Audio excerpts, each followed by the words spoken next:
Hello, aujourd'hui et dans quelques minutes, on va interviewer le PDG de Bybit qui s'appelle Zhou. Et oui, c'est un format un petit peu différent que je te propose aujourd'hui avec ce qui se passe aujourd'hui sur le marché de la crypto-monnaie, avec le gros scandale FTX. Et ben, c'est toutes les plateformes centralisées qui sont dans le collimateur. Et je pensais que c'était hyper important d'avoir des réponses à certaines questions sur certaines plateformes. Aujourd'hui, les plateformes centralisées sont décriées à mort car aujourd'hui, oui, on a perdu beaucoup d'argent. On a perdu surtout beaucoup de confiance et beaucoup de personnes retirent leurs fonds des plateformes centralisées et c'est ce que je recommande actuellement et pour les prochains jours voire les prochaines semaines de protéger ces cryptos parce qu'on ne sait pas quelle plateforme et si une plateforme va subir la contagion d'FTX. Mais aujourd'hui, on va recevoir Zhou, le PDG de Bybit. Et si tu connais pas Bybit, c'est un échangeur centralisé qui est classé au jour d'aujourd'hui 10e sur le marché spot et classé également 2e dans les dérivés, c'est-à-dire tout ce qui est trading. Et donc voilà, si tu veux que je continue ce genre d'interview, n'hésite pas à mettre tout de suite en commentaire qui c'est que tu voudrais que je reçoive sur la chaîne et à qui je poserai des questions. Les questions, je te les soumettrai comme d'hab sur Instagram par exemple. Ça a été le cas aujourd'hui. Merci pour toutes vos questions. Certaines d'entre elles, justement, vont être posées dans cette interview là. Et surtout, comme d'hab, n'hésitez pas à lâcher un like pour soutenir mon travail, pour soutenir cette initiative et si ce type d'interview. Et je pense que c'est hyper important en ce moment d'avoir ce type d'interview, d'avoir des réponses à nos questions. Et bien surtout, lâche un like. N'hésite pas à t'abonner si c'est pas déjà fait. Si c'est pas le cas, pas bien. Et surtout, déclencher la petite cloche pour être au courant des prochaines vidéos. Et cette vidéo ne va pas être en live parce que Zhou parle anglais et ça aurait été difficile pour la plupart de mon audience de comprendre directement. Et donc, cette interview est enregistré et donc traduit directement. Comme ça sera beaucoup plus facile de comprendre. On se retrouve bien sûr à la fin de la vidéo pour que je te fasse un petit débrief, pour que je te donne un petit peu l'avis, mon avis sur ce que j'ai noté, sur ce que j'ai appris et mon sentiment par rapport à cette interview. Allez, c'est parti pour l'interview, go! It's a pleasure for me, Ben, to receive you on my channel. I've been speaking about Bybit a few times and I think it's very interesting to have this type of interview on my channel because with what is happening in the crypto ecosystem, it's very important to have answers to our questions because like users are mainly like put aside and where my community has a lot of questions to ask you. So maybe let's begin with like a short introduction about what is Bybit. I think most people know what is Bybit, but I think it's important to like explain in a few words. Okay, thank you, Julian, for inviting me on the show, and it's super nice to see all the communities on your channel. So my name is Ben. I'm the co-founder and CEO of Bybit. Bybit is a crypto exchange, and more or less now we are one kind of a super app for any crypto users. The moment you kind of decide to get into crypto, we support you from fiat gateways to spot trading, to earn product you can stake here, to derivatives, even NFT, Web3. We established since 2018, and I'm sure for the OGs, they know that it's also the bear market back then. So we've seen the full circle, and now we're back again in the bear market. But due to the recent events, this is for sure something nobody expected, and yeah, it's good to come out and answer any questions you want. Yeah.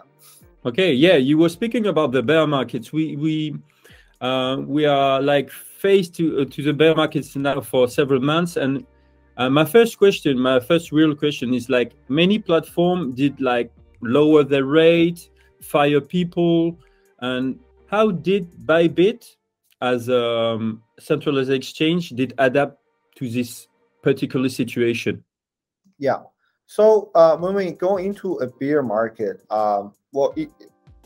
initially it's the finance, right? Making sure that the operation is sustainable. So what we did is making sure we have enough fiat on our hands to pay the operation cost, people's salary. We didn't really do any major adjustment on the staffing. Bybit has currently 2,000 people. However, during the last bull run, we did hire a lot of people. And I think at the beginning, maybe 3-4 months ago, we were about 2,200. And we actually did some efficiency checkup on the organization. And I think in the end, now the size of the organization is about 2,000. So it wasn't kind of a layoff where it's just a simple number, a target you have to hit. It was more of we going to each department to see, okay, is this project still good? Are we still want to do this project? And if not, let's close it down.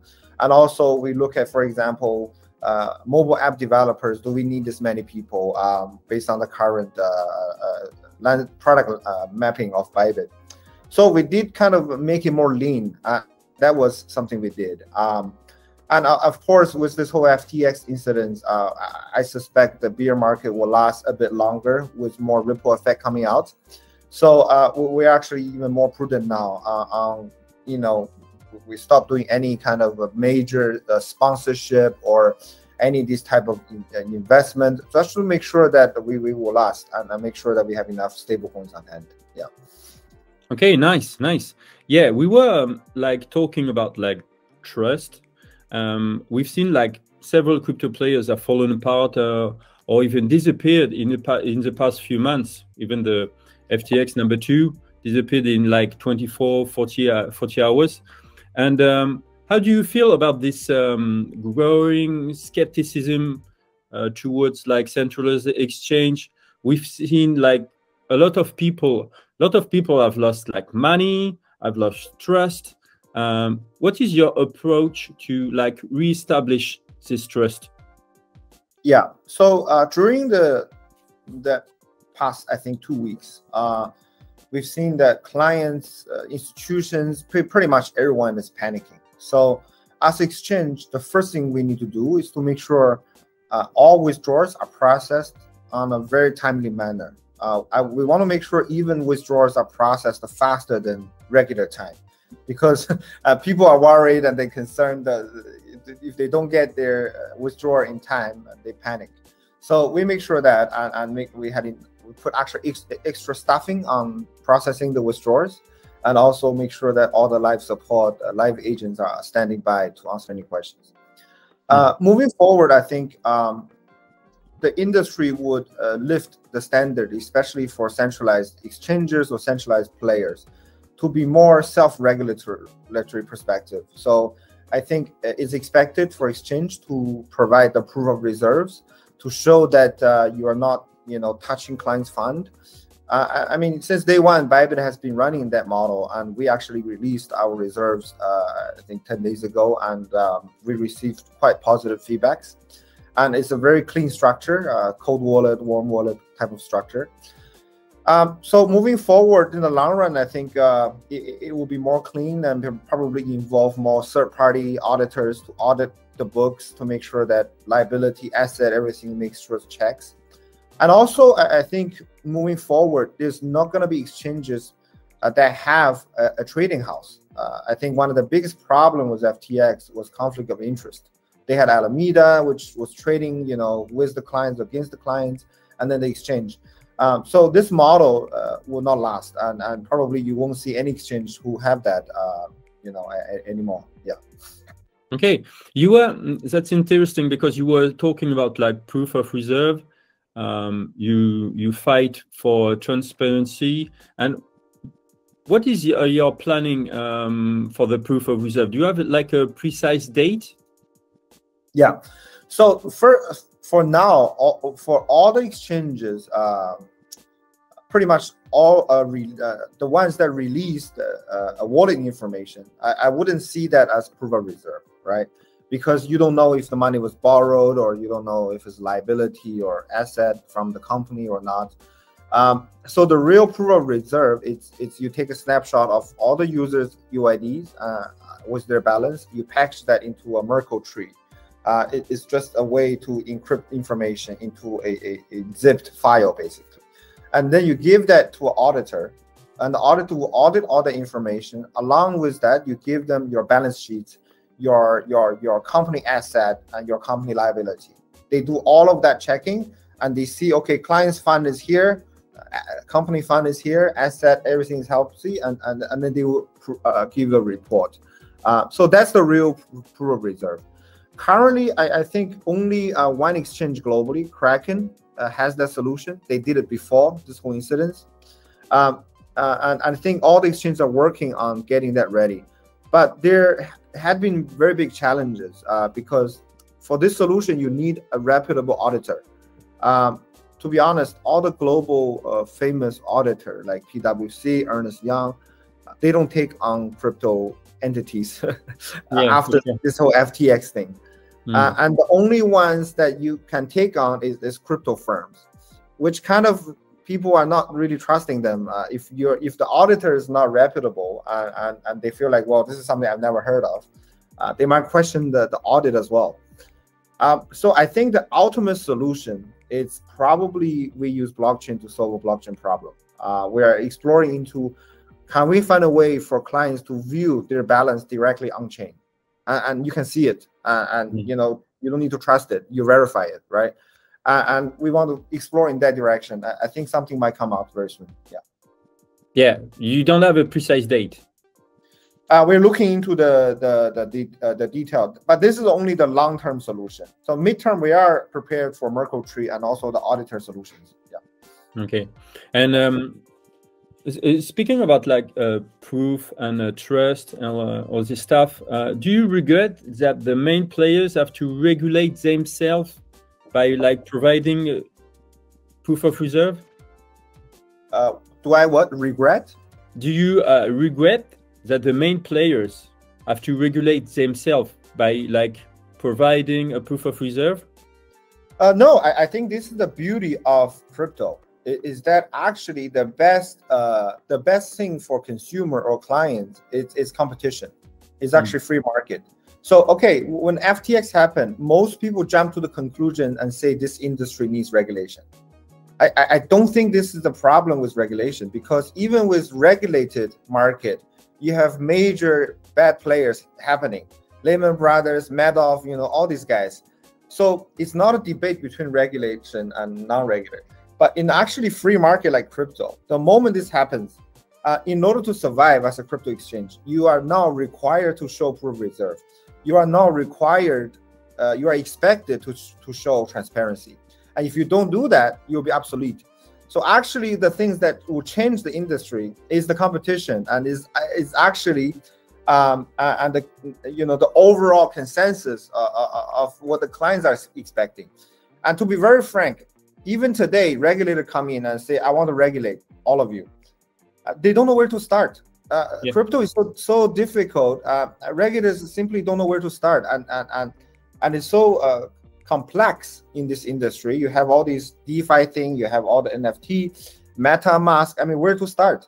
So I don't expect regulator will come in, although they will, stronger than before. But at the end of the day, we have to rely on ourselves to be more self-regulated. Yeah. Okay. And there's a lot of, you see on Twitter, any social media, there's a lot of FUD about like maybe institutions, maybe centralized exchanges who may be affected by the FTX fraud. Is Bybit directly affected? Was there a link between FTX and Bybit, or can you explain us?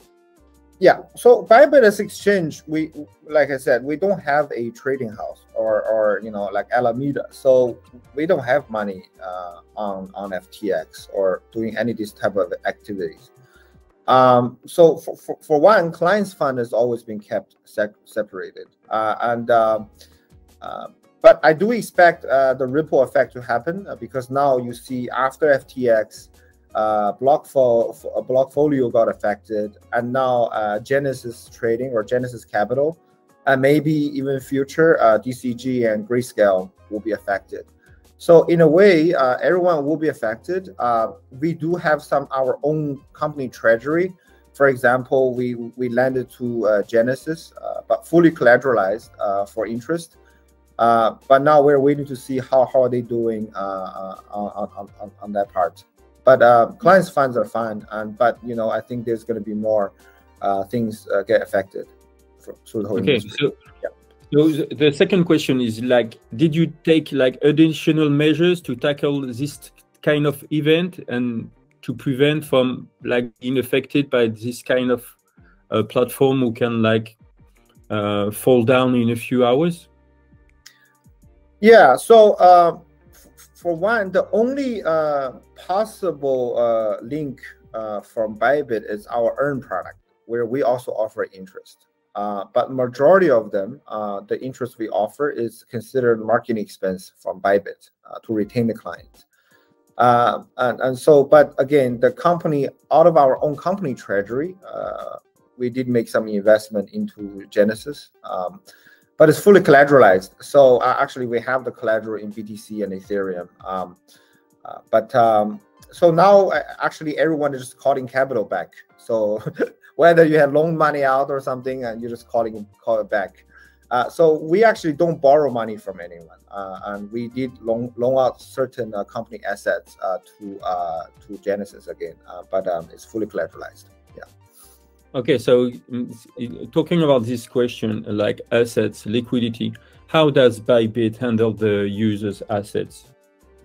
So all the user assets are stored in a cold wallet, warm wallet, hot wallet, which we already published. I mean, there are a lot of scientists on Twitter that does the chain analysis. So if you do the chain analysis, you can see it's a very typical wallet structure, and there's no major movement of fund before we released it.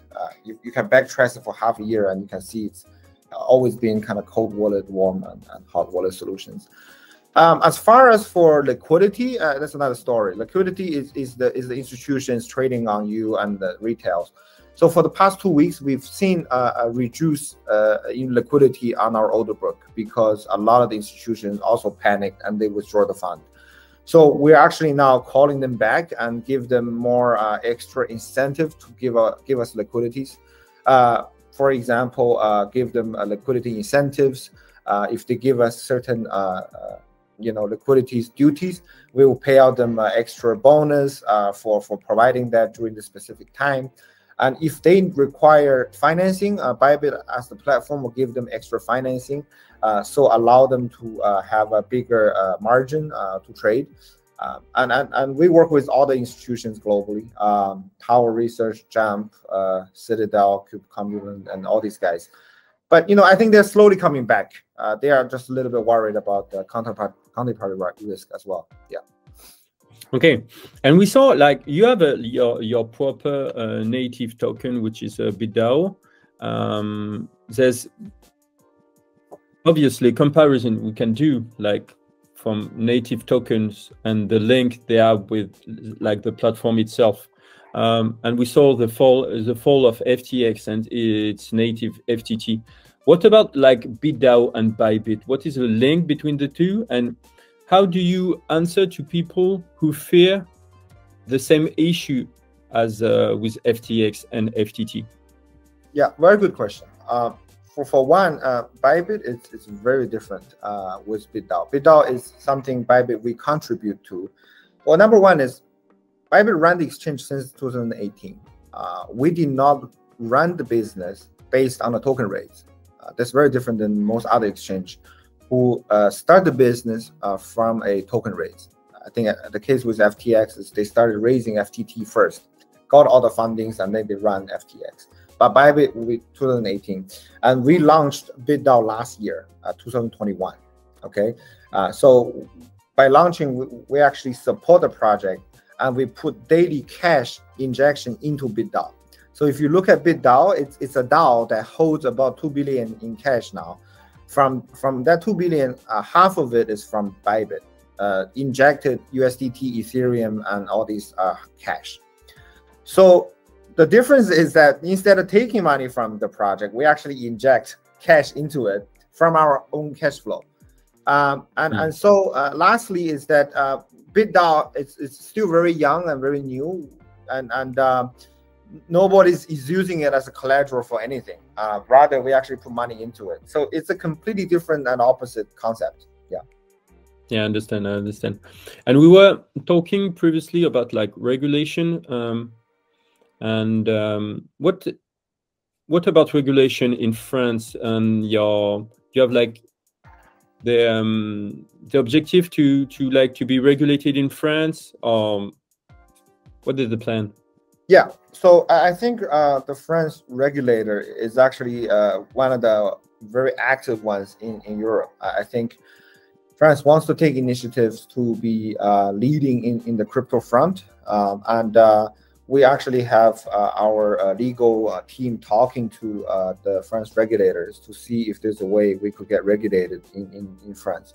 So that conversation has started before this whole incident.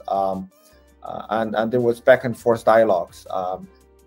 But, you know, we would expect after FTX, things will get a bit difficult and people will ask more questions and we're prepared to reply them. But, you know, but for France license, we are very interested and we are working on it as well. Yeah. Yeah, it's difficult for like a derivative platform to be regulated. We've seen it with Binance that to quit like derivative and keep only spot. So yeah, it could be a hard task, I think, maybe for every platform who does a derivative like the main and principal like product. Yeah, yeah, for sure. I think we're just talking and see what kind of license we can get, what product we can display and deliver to the French market. Yeah. Okay, cool. And one last question, which is like maybe more joyful. Bybit is like turning 4 in a few days. What is your plan for Bybit in general in the next years? I think moving, I think the future is Web3. I think if we somehow make decentralized applications as user-friendly, as easy to use as a centralized service, people don't need a centralized exchange or centralized agent. And I think because that's the future, so our job, our mission is to bring people, be the gateway to Web3. So Bybit is actually going to incorporate with a DEX very soon on our main trading page, meaning that we'll offer people the option to trade on a DEX directly through Bybit. One of the key challenge of a DEX is that people need to get MetaMask and there's layer 2, layer 1 of all these complications, deposit, waiting time. So we'll make it a lot easier. Instant transfer, free transfer, because we have a bridge built between the layer 2. And also we give people a Web3 wallet, which is very simple to register, just like a Bybit account with email or phone number. And then you can start trading on a DEX where you hold your own tokens and custodies. So that's step 1. And then step 2 is using the Bybit Web3 wallet will offer people a lot of easy to use features, such as if you want to stake Ethereum, if you want to participate in Curve or RV, it's literally one click and we handle all the rest for you. Because now, even for crypto native like you and me, the steps needed to participate in staking is so long. It's crazy. You stake and then your liquidity token and very complicated. It's not designed for crypto curious people. So we want to eliminate that and kind of help people to be there and guide them through that. Yeah. Okay, nice. Well, thank you, Ben, for all those answers. I think you answer all the question I had, and thank you for your time. And I'm sure like my community will like appreciate your answers, transparency, honesty, and I hope maybe one time we'll have an interview in better times, like in the Bullrun or in better times than those ones. But I think it's important to have like people like you and answer those questions to users, which are like put apart in those bad times, I shall say. So thank you for your time, Ben, and we'll see you in better times. All right, man. Thank you. Thank you. Talk to you.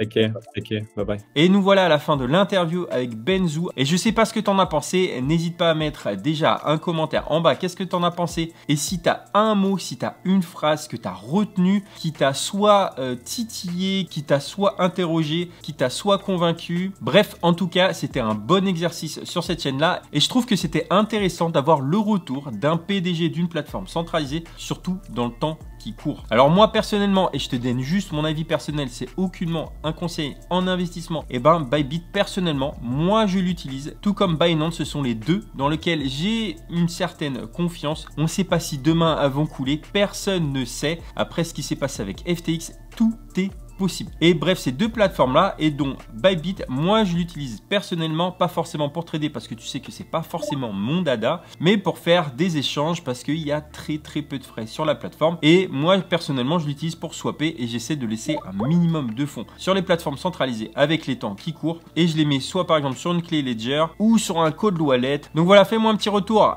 dans les commentaires, qu'est-ce que tu en as pensé dès cette vidéo, et surtout n'hésite pas à lâcher un like pour soutenir ce genre de vidéo, et pour soutenir la chaîne n'hésite pas à t'abonner, déclencher la petite cloche pour être au courant des prochaines vidéos. Mets-moi également en commentaire qui c'est que tu veux que je reçoive dans la prochaine interview. Ça peut être CZ, ça peut être je sais pas Chris de crypto.com. Faites un maximum de bruit dans les commentaires pour faire en sorte de recevoir ce genre de personnes. Je te dis à bientôt pour une nouvelle vidéo, d'ici là porte-toi bien, allez à bientôt, ciao.